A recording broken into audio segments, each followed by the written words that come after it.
तो दोस्तों, क्योंकि सास भी कभी बहू के आज के एपिसोड की शुरुआत उसी हल्की फुल्की छेड़छाड़ से होती है जहां मिहिर तुलसी को कहता है कि उसे घर की मुर्गी चाहिए। जब तुलसी और मुन्नी उसे घूरने लगते हैं तो वो बात को संभालने की कोशिश करता है और विषय को बदल देता है। वो तुलसी से कहता है कि बाहर मौसम बहुत अच्छा है तो उन्हें घूमने चलना चाहिए। तो तुलसी, जो अभी भी थोड़ा सख्त रवैया अपनाए हुए होती है, कहती है कि बाहर बहुत गर्मी है और लोगों के पसीने छूट रहे हैं, इसलिए मौसम बिल्कुल भी अच्छा नहीं है। वो कहती है कि वो घर पर ही ठीक है। तो तुलसी के मना करने पर मिहिर हार नहीं मानता। वो अपने प्यार का इजहार करने का एक और बेहद रोमांटिक तरीका अपनाता है। वो एक पुराना और लोकप्रिय गाना दिलबर मेरे कब तक मुझे ऐसे ही तड़पाओगे, एक दिन आएगा प्यार हो जाएगा गाना गाने लगता है। वो ये गाना गाते हुए एक चुलबुले अंदाज में वहां से निकल जाता है। उसके जाने के बाद तुलसी मुन्नी से कहती है कि मिहिर का बचपना अभी तक नहीं गया है। तो मुन्नी तुलसी को सलाह देती है कि उसे पापा के साथ कॉफी के लिए चले जाना चाहिए था और घर का काम वे लोग देख लेते। इस पर तुलसी एक माँ और सास के अधिकार से मुन्नी को कहती है कि ये उसका घर है और यहाँ वो निर्णय लेगी। वो मुन्नी को अपने काम पर लगने के लिए कहती है। तभी अचानक हॉल की तरफ से कुछ कांच के टूटने की आवाज आती है। तो तुलसी घबराकर भागते हुए हॉल में आती है। वो देखती है कि मिहिर के हाथ से एक फूलदान गिर गया होता है और वो उसे उठा रहा होता है। लेकिन ये कोई हादसा नहीं होता, बल्कि मिहिर की एक और प्यारी सी शैतानी होती है। तुलसी देखती है कि मिहिर ने घर के अंदर ही एक छोटा सा खूबसूरत कैफे जैसा सेटअप तैयार कर दिया है, जिसमें एक टेबल और 2 कुर्सियां लगी हुई होती हैं। इसके बाद तुलसी के पूछने पर मिहिर उसको कहता है कि अगर तुलसी घर में खुश है तो वो भी घर में खुश है।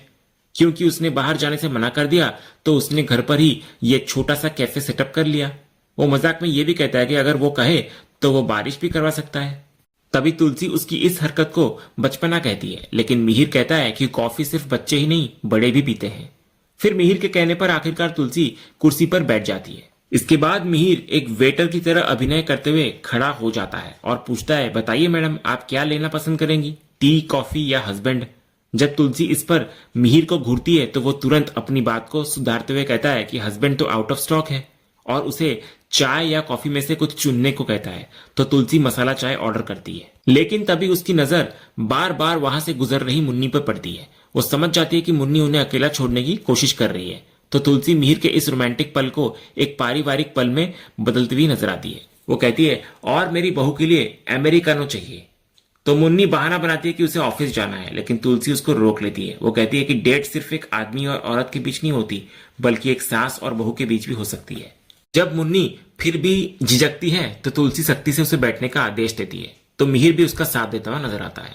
फिर मजबूरन मुन्नी को बैठना पड़ता है और वो धीरे से मिहिर को सॉरी पापा कहती है, क्योंकि उसने अनजाने में उनके रोमांटिक पल को बाधित कर दिया होता है। इसके बाद जब मुन्नी भी उनके साथ बैठ जाती है तो मिहिर एक आदर्श मेजबान की तरह उन दोनों का ऑर्डर लेने के लिए किचन की ओर जाने लगता है। लेकिन तुलसी उसको रोक लेती है और कहती है कि पीने के साथ कुछ खाने के लिए भी लेकर आना, क्योंकि उसे खाली पेट चाय या कॉफी पीने से एसिडिटी हो जाती है। तो मिहिर तुरंत उसे छेड़ते हुए कहता है, वो तो आपके हस्बैंड को होती है ना। जब तुलसी फिर से मिहिर को घूरती है तो वो मुस्कुराकर कहता है कि ठीक है, वो कुछ लेकर आता है। इसके बाद अगले ही पल किचन में जैसे ही मिहिर महाराज जी को ऑर्डर देने वाला होता है, तुलसी इधर बाहर से ही आवाज लगाकर महाराज जी को याद दिलाती है कि उन्हें बाजार जाना था। तो मिहिर भागकर तुलसी के पास आता है और कहता है कि महाराज जी बाद में चले जाएंगे, लेकिन तुलसी अपनी बात पर अड़ी रहती है। वो कहती है, महाराज घर का है, आपके कैफे का नहीं, और उन्हें बाजार भेज देती है। इसके बाद अब मिहिर किचन में अकेला होता है और खुद से कहता है कि अब तो कुछ न कुछ करना ही पड़ेगा, वरना उसकी इज्जत का सवाल है। वो एक शेफ की तरह एप्रॉन पहनता है और चाय बनाने की कोशिश करने लगता है। वो जैसे तैसे मसाला चाय तो बना लेता है, लेकिन जब वो अमेरिकानो बनाने की कोशिश करता है तो वो गड़बड़ हो जाती है। उसे खुद ही उसकी गंध अच्छी नहीं लगती और वो उसे फेंक देता है। इसके बाद वो दोबारा कोशिश करता है और इस बार शायद कामयाब हो जाता है। फिर अब खाने की बारी आती है और उसको समझ नहीं आता कि वो क्या करे, लेकिन तभी उसकी नजर किचन में रखे गर्मा गर्म थेपलों पर पड़ती है, जो शायद पहले से ही बने हुए थे। फिर अगले ही पल मिहिर एक प्रोफेशनल वेटर की तरह ट्रे में मसाला चाय, अमेरिकानो और थेपले सजाकर लेकर आता है। वो तुलसी को उसकी मसाला चाय और मुन्नी को उसकी अमेरिकानो देता है। इस तरह अपनी मेहनत और थोड़ी सी किस्मत के सहारे वो तुलसी के दिए हुए इस चैलेंज को पूरा कर लेता है और उनकी यह अनोखी डेट सफल होती हुई नजर आती है। इसके बाद हम देखते हैं कि जब मुन्नी वहां से जाने की कोशिश करती है तो तुलसी उसे अपनी आंखों के इशारे से ही चुपचाप बैठने के लिए कह देती है। उधर मिहिर तुलसी के बनाए हुए गर्मा गर्म थेपलों को पतले पतले टुकड़ों में काटकर और साथ में चटनी रखकर एक बहुत ही फैंसी अंदाज में पेश करता है। जब तुलसी पूछती है कि ये क्या है, तो मिहिर उसे एक बहुत ही मजेदार और अतरंगी सा इटालियन नाम देता है कि स्पेगेटी अला थेपला एंड चटनी दो लहसुन। ये सुनकर मुन्नी समझ जाती है कि अब उसे वहां से चले जाना चाहिए। वो तुलसी से माफी मांगते हुए कहती है कि यहाँ बैठने का हक सिर्फ पापा का है, और इतना कहकर वो वहां से खिसक लेती है। इसके बाद अब जब वे दोनों अकेले होते हैं तो मिहिर कुर्सी पर बैठकर कहता है, फाइनली अब एक सबसे सुंदर महिला के साथ डेट होगी। तो तुलसी हमेशा की तरह उसे छेड़ते हुए कहती है कि पहली बात ये कोई डेट नहीं है, और दूसरी बात उसने उसके बनाए हुए थेपलों को काटकर उसका नाम बिगाड़ दिया है। तो मिहिर इधर अपना बचाव करते हुए कहता है कि उसने नाम बिगाड़ा नहीं, बल्कि थेपले को एक नया और शानदार नाम देकर उस पर 4 चांद लगा दिए हैं। वो फिर से अपनी टूटी फूटी फ्रेंच में उसे ब्यूटीफुल लेडी ऑफ काउश कहता है, और जब तुलसी उसको घूरती है तो वो सुधार कर कहता है beautiful lady of the house. इसके बाद वो तुलसी को वही थेपला खाने के लिए कहता है जिसको तुलसी ने खुद बनाया था। जब तुलसी मुंह बनाकर मना करती है तो मिहिर उसको प्यार से कहता है कि ये उसी ने इतने प्यार से बनाया है तो उसे खा लेना चाहिए। ये नोकझोंक मिहिर और तुलसी के रिश्ते का सबसे खूबसूरत हिस्सा होता है। ये दिखाता है कि सालों बाद भी उनके बीच का प्यार और एक दूसरे को छेड़ने का अंदाज जिंदा है। मिहिर का उसे beautiful lady of the house कहना सिर्फ एक तारीफ नहीं, बल्कि उसके दिल की सच्ची भावना है। वो उसे ये बता रहा होता है कि वो आज भी इस घर की और उसके दिल की रानी है। उधर दूसरी तरफ मुन्नी और शोभा छिपकर मिहिर तुलसी को इस तरह खुश देखकर बहुत खुश होती हैं। शोभा कहती है, आई विश कि ये दोनों ऐसे ही हमेशा साथ रहें और खुश रहें। जब मुन्नी पूछती है कि क्या वे इस ख्वाहिश को पूरा करने के लिए कुछ कर सकते हैं, तो शोभा इस पर सिर्फ मुस्कुराती हुई नजर आती है। उधर अगले सीन में करण नंदिनी को एक घर में लेकर आता है। जब नंदिनी पूछती है कि ये किसका घर है, तो करण उसको कहता है कि यह हमारा घर है जिसे मैं खरीदने की योजना बना रहा हूँ।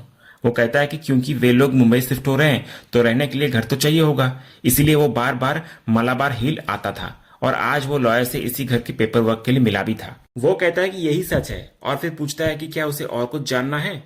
तो नंदिनी पूछती है कि अगर वे लोग मुंबई शिफ्ट हो रहे हैं तो वे शांति निकेतन में भी तो रह सकते हैं ना, फिर इस घर की क्या जरूरत है।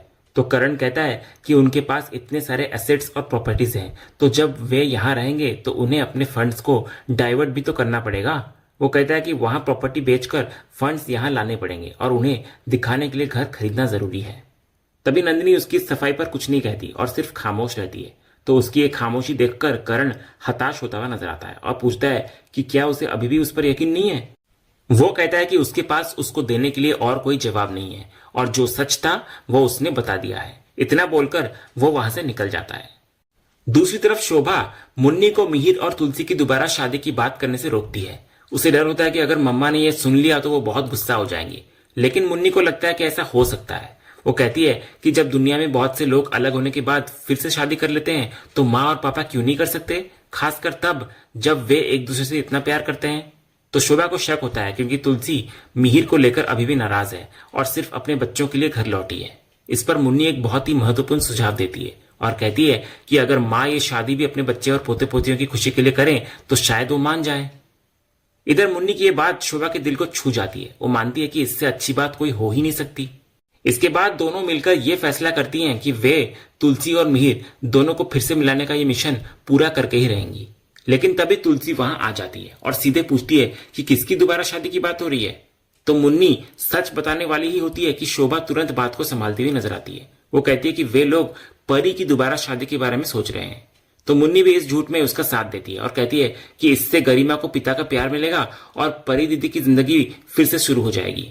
तुलसी कहती है ख्याल तो अच्छा है, लेकिन यह फैसला पूरी तरह से परी का होगा। वो उन दोनों को इस बारे में परी के आसपास बात न करने की चेतावनी देती है और मुन्नी को ऑफिस के लिए टिफिन देकर वहां से निकल जाती है। तुलसी के जाने के बाद शोभा मुन्नी को बोलती है कि उसने झूठ इसलिए बोला क्योंकि माँ पहले भी इस बारे में बात करने से मना कर चुकी है।